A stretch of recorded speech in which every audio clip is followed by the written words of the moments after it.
Good evening. Tonight we're here in the studio to discuss the politics in America. With us tonight we have Natalia Sliotova, who supports Bernie Sanders as a Democrat candidate, Kyle Blinkow, who supports Donald Trump as the Republican candidate, and Maximin Fieschi, who doesn't support politics at all. So Natalia, tell us a little bit about Bernie Sanders as a Democrat candidate. Well, Bernie, I think, as you know, he's running against Hillary Clinton in this presidential votes. And he's a big supporter of the socialism. So he's all for humans, so like helping out in the educational system and helping our youth instead of them being indebted from the very beginning, for example. He wants to get them to get free education or like affordable education. And yeah. It's a very interesting stance there. It's good that to see a different kind of candidate running under the Democrats. So, Kyle, on the flip side, you are a Trump supporter, correct? Correct, yeah. How do you feel about Trump as a whole? I mean, I think Trump is someone who is very misrepresented by the media. A lot of things that people are seeing on television are not what he's saying at his rallies. I've attended a number of his rallies, and a lot of the things that they're saying have been edited together. A lot of his policies are actually like what the country needs. All he wants is to make America great again, and I believe that he's the man to do that for us. That's good to hear. Maximin, how do you feel about making America great again? Do you feel politics can do that? Politics can make it. It's the only way to make it great again. However, I just find at this sort of point in time, it's all about the charade. Each politician, both on the Republican and the Democratic side, are just doing this for the show. You know, it's these big rallies. You know, they say that they're going to change our country, and effectively they don't. Nothing comes out of it, especially out of these rallies. It's just a lot of hot air. That's good to hear. So, we're moving on to our first set of questions, which will concern immigration in America.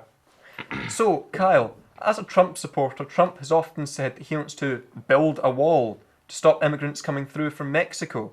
Is this true?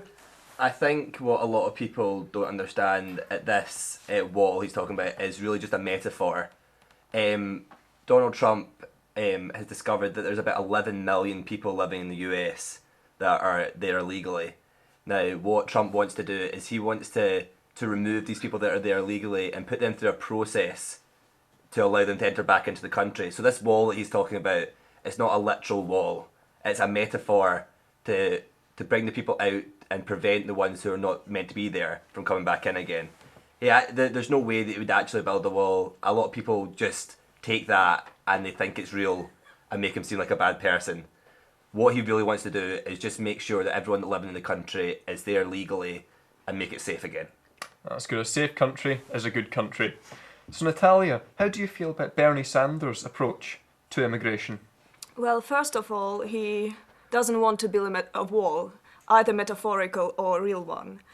And he is very aware of the immigrant situation right now in America. I mean, 11 millions of immigrants, illegal immigrants, who have to live on streets and in the shadow and under the law. It's a very difficult task to get those people, to get the population, American population, to be aware of those people. And what Sanders wants to do is actually improve the situation right now. And he wants to employ specific laws regarding those immigrants without kicking them out of the country first.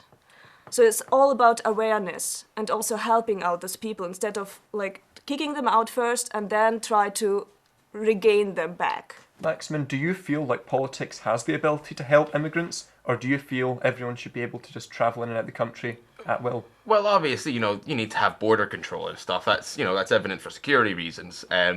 But on one side here you have, he's going to be kicking out 11 million people. First of all, just think of the amount of money that will take. That would take quite a lot of money. They're saying, oh, we're going to make it great again by depleting our funds, kicking 11 million people out of the country effectively. What they're not going to do is kick 11 million people out of the country I don't immediately. It's going to be a very slow process. It's still the fact that you are kicking 11 million people out and then eventually having to bring them back in. You are losing a massive Max workforce. And Kyle, that's all we have time for, sadly. So, as you've heard from the different topics about immigration, there's a couple of different stances from both the Democrat candidate, the Republican candidate, and the one who does not support any. So, thank you from all of us in the studio, and good night.